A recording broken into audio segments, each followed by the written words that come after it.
Yesterday, a set of leaked negotiating drafts from Mexico City landed on my desk, and they contain the most consequential shift in North American trade policy in a generation. It is a financial blueprint that effectively pulls the plug on Canada's manufacturing lifeline. We are talking about $9 billion. That is what Canada's automotive sector stands to lose annually under America's new trade framework. Not because Canadian cars are inferior, not because Canadian workers are suddenly less productive, but because Washington just rewrote the rules of the road while Ottawa was still reading an outdated map. Windsor, Oshawa, Brampton. These are not just car towns. They are Canada's economic arteries. If you haven't subscribed to Money Signals yet, hit that button right now, because this is exactly the kind of structural economic shift that most people won't see coming until the factory gates are already locked. To understand how a $17 billion economic engine gets hollowed out, you have to look past the official press releases. In 2024, Canada's auto industry did not just generate abstract numbers. It sustained 125,000 direct manufacturing jobs and over 427,000 indirect livelihoods across Ontario and beyond. It is an entire ecosystem built around the precise, predictable rhythm of cross-border shifts. A car built in North America does not belong to one nation. Its parts cross the Canada-US border an average of 6 times before final assembly. It was the most integrated, sophisticated supply corridor on the planet. And Washington is systematically dismantling it through deliberate, unilateral policy architecture. Here is the timeline to keep things clear, because this did not happen overnight. This is a sequenced political and diplomatic operation. The groundwork was laid back in July 2020, when the United States-Mexico-Canada Agreement, the USMCA, officially replaced NAFTA. Canada signed onto a framework that raised regional value content requirements to 75%, mandated a 40 to 45% labour value threshold, and required that 70% of all steel and aluminium originate within the bloc. Canadian manufacturers spent billions restructuring their supply chains to hit these exact targets. They played by the book, but the official story was only half the reality. Almost immediately, the US Trade Representative began interpreting the fine print to aggressively disadvantage Canadian plants, arguing that core parts sourced outside the bloc should be calculated in a way that erased Canada's regional value percentages. Canada challenged this. Ottawa took it to a trade panel and technically won the legal battle. But that is the peace offering. Here is the other half. Washington did not care about the panel's ruling. While Ottawa celebrated a legal victory on paper, the chilling effect on investor confidence had already spread through corporate boardrooms. Then came the flashpoint of April 2025.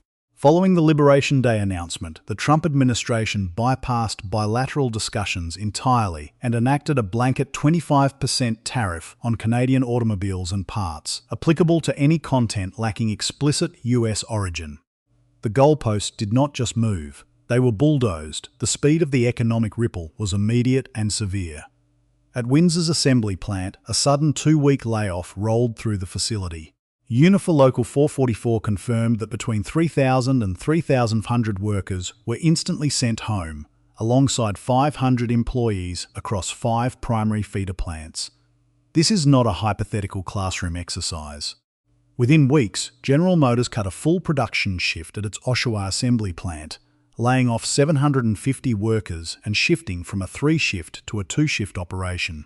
In Brampton, Stellantis quietly scrapped its long-term plans to build the next-generation Jeep Compass, redirecting that entire mandate to an idled facility in Belvidere, Illinois.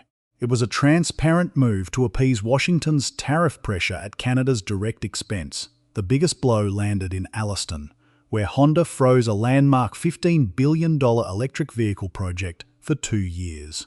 Think about that number. $15 billion in clean tech infrastructure, frozen in an instant because of trade uncertainty.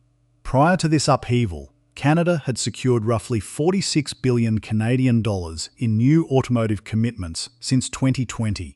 That trajectory is now completely broken. A recent Canadian Federation of Independent Business survey of 500 manufacturing firms revealed that Ontario alone faces an immediate $2.9 billion loss in annual automotive investment. Half of those surveyed companies have paused or completely cancelled their capital expansion plans. They cannot say when or if they will ever reactivate them.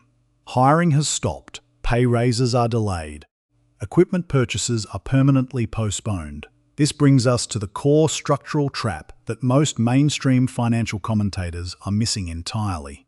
More than 90% of Canadian-made vehicles and 60% of Canadian-made auto parts are destined for the United States market. We built a $72 billion balanced, two-way trade relationship over 60 years of integration, creating a structural dependency. Now, the nation that engineered that dependency is using it as leverage to force a total surrender. Right now, we are staring down the barrel of the mandatory 6-year USMCA review clause, which requires all three nations to formally extend the agreement by July 1, 2026. The official narrative from Ottawa suggests a routine technical assessment. The strategic reality is a divide-and-conquer operation designed to isolate Canada before the formal talks even begin, according to the leaked drafts from the recent closed-door meetings in Mexico City. US negotiators are quietly demanding an increase to 82% North American content, but with a brand new, unprecedented caveat: 50% of that total value must be produced specifically inside the United States. Let that sink in. The current USMCA contains absolutely no country-specific content mandates for individual member states. If a part is made in Ontario or Monterey, it counts equally toward the North American total. Washington wants to permanently erase that equality. By negotiating directly with Mexico first and excluding Canadian officials from the room in Mexico City, the US Trade Representative is mapping out a framework that contains zero provisions for Canadian content requirements. The strategy is clear: lock in Mexico, establish the Continental baseline, and then walk into Ottawa with a finished, non-negotiable text. Take it or leave it. The financial exposure of this isolation is already showing up in the hard data. In the first 2 months of 2026, US imports of electric vehicles from Canada collapsed by a staggering 96% compared to the previous year, a near-total wipeout in the most critical growth sector of the global economy.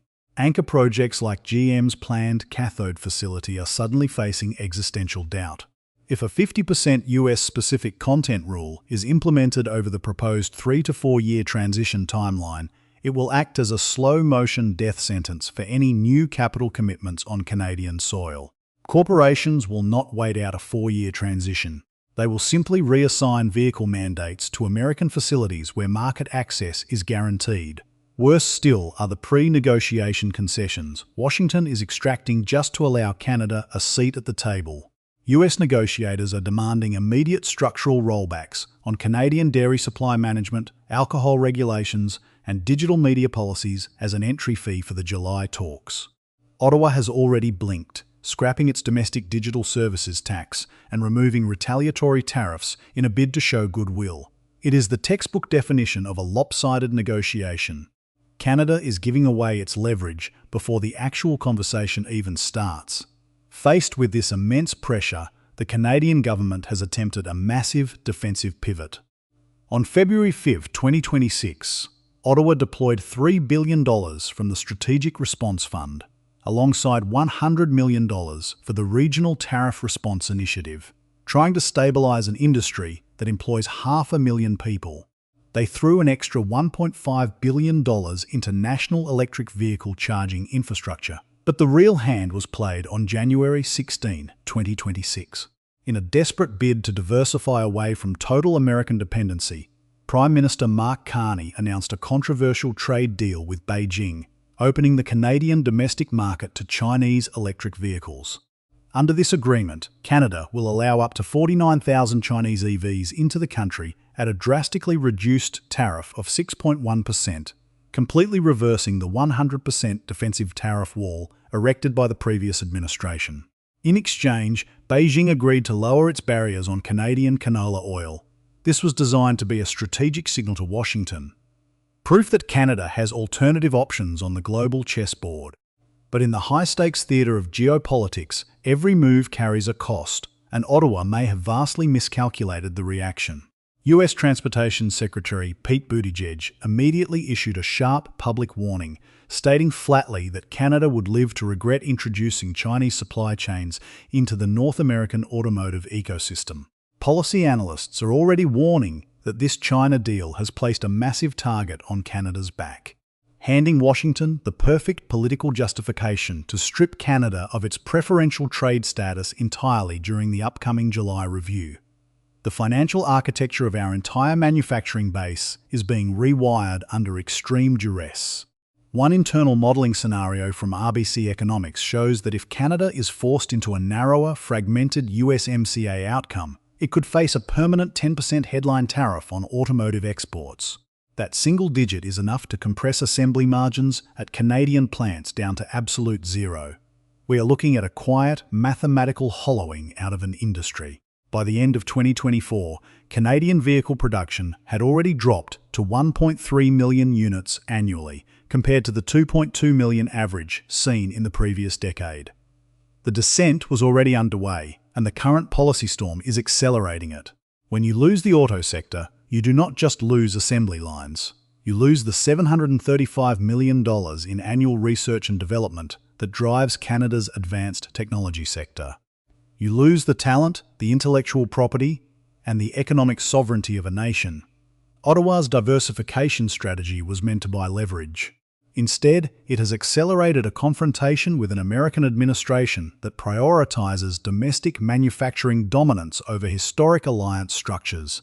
The board is set, the pieces are moving, and the July 1st deadline is ticking down. But the most consequential question remains unanswered. How exactly did Washington pull off this architectural heist while Canada was left holding an empty ledger? To find the answer, we have to look past the political theatre and strip down the mechanical gears of the trade policy itself. This is not a vague political disagreement. It is a highly calculated, multi-layered rewriting of Continental supply chain rules designed to enforce American dominance.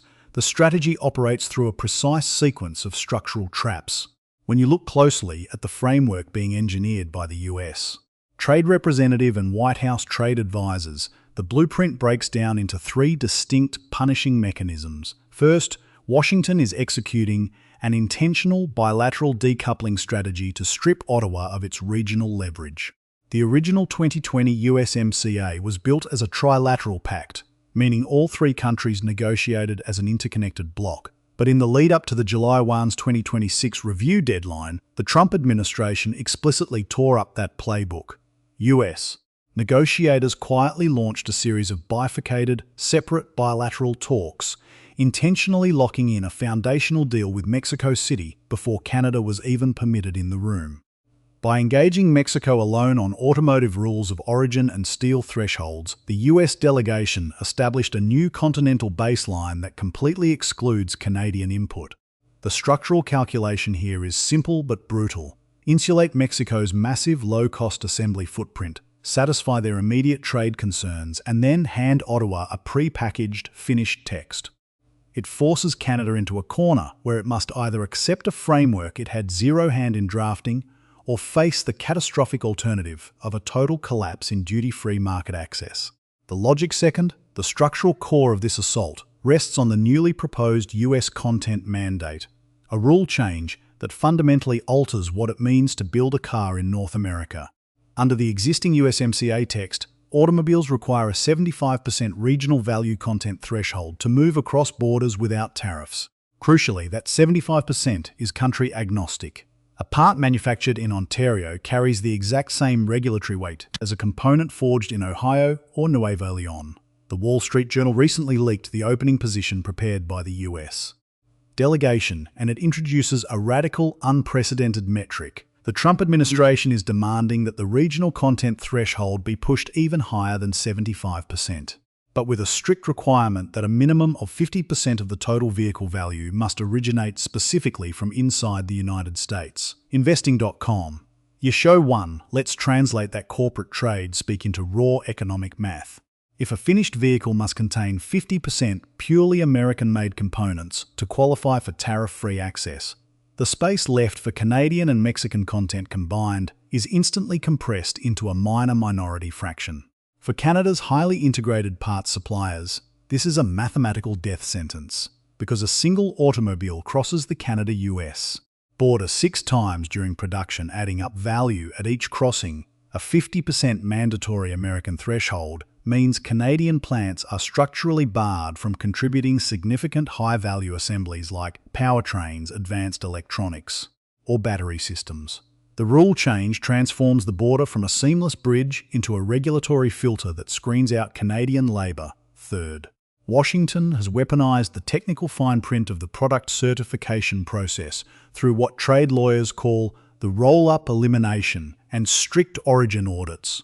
In the original trade setup, if a core automotive component, like an engine or a transmission, met its regional content target, its entire value was rolled up and counted as 100% originating within the region when calculating the final car's compliance. The new US framework effectively outlaws this flexibility. US Customs and Border Protection has already accelerated its audit activity by roughly 20%, micro-analysing the secondary and tertiary supplier tiers of Canadian imports. Under the new guidelines, if a Canadian-assembled battery or chassis utilises any specialised subcomponents, minerals, or processing equipment traced back to non-market economies, particularly China, the entire assembly is disqualified from preferential treatment. Atlantic Council Show 1. This specific mechanism turns Canada's January 16th electric vehicle deal with Beijing into a massive strategic liability. When Prime Minister Mark Carney signed that landmark agreement, welcoming up to 49,000 Chinese EVs at a heavily reduced 6.1% tariff in exchange for agricultural access for Canadian canola oil, Ottawa thought it was buying strategic autonomy. They thought they were showing Washington that Canada had other moves on the board. In reality, they handed the US trade representative the ultimate political hammer. White House trade advisors and US Transportation Secretary Pete Buttigieg immediately used the deal to frame Canada as a backdoor conduit for Chinese industrial overcapacity. The New Deal architecture explicitly targets this arrangement. Any vehicle or component utilizing supply chains linked to countries that have preferential market access deals with China will face immediate Section 232 tariff exposure. What we are looking at is not a routine regulatory update.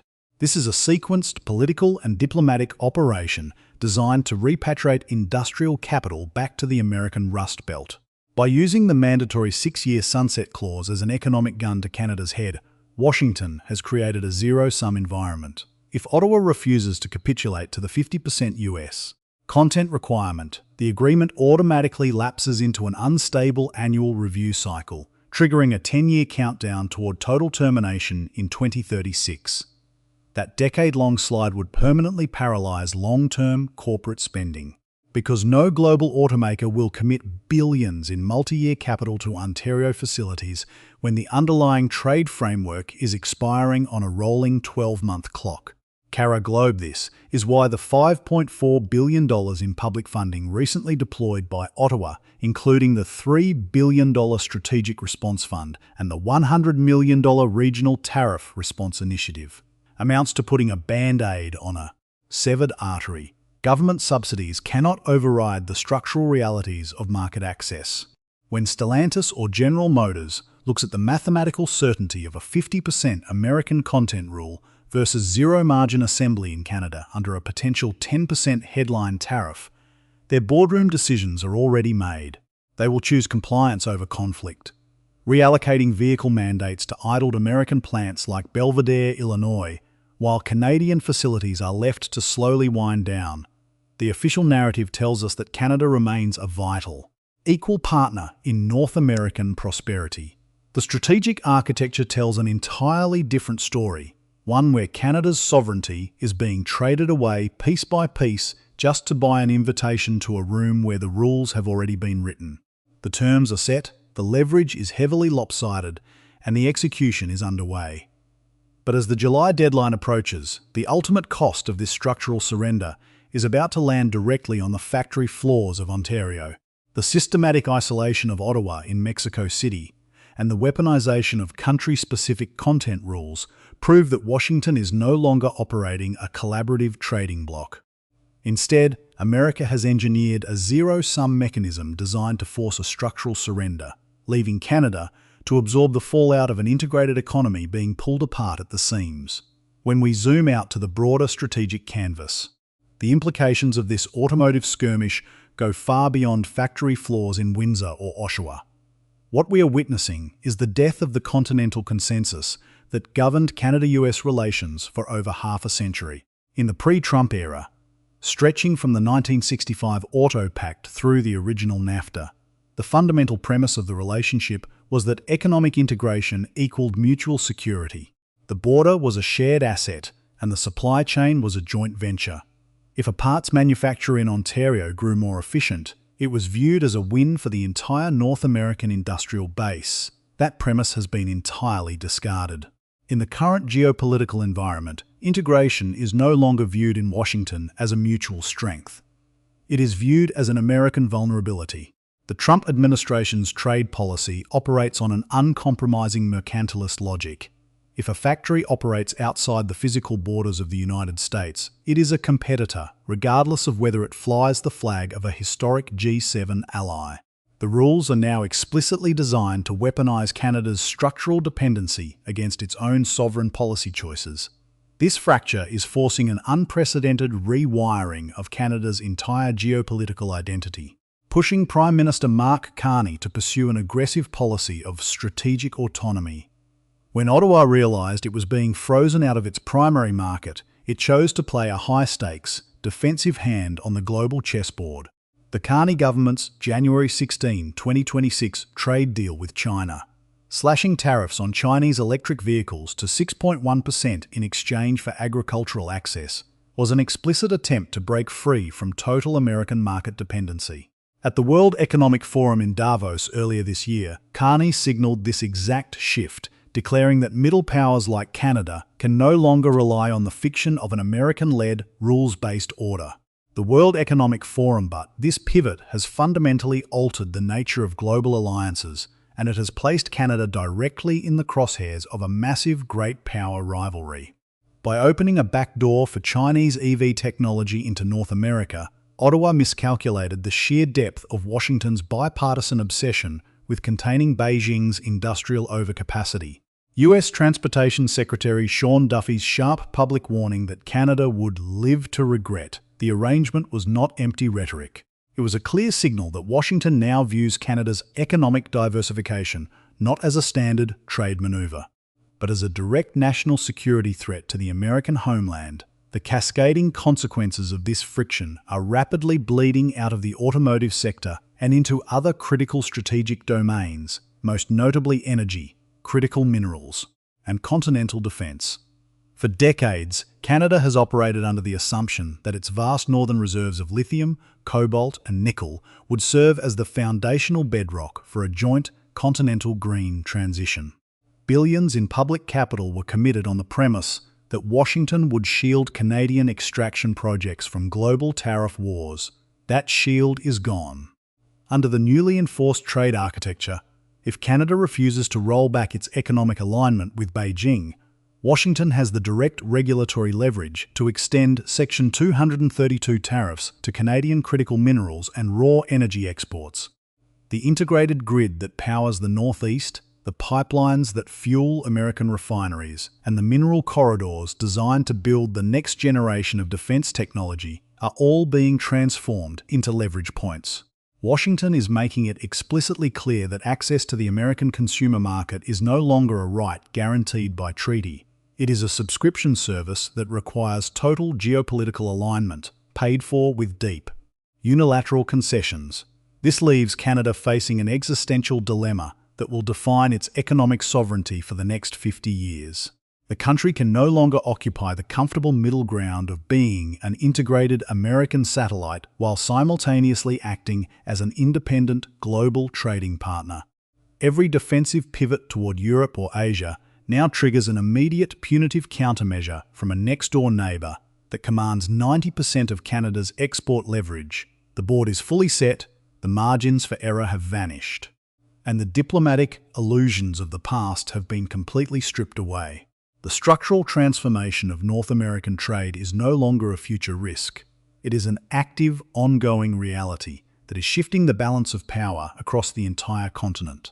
The real test of Canada's economic survival is no longer about saving a shift at a plant in Brampton or securing an investment in Alliston.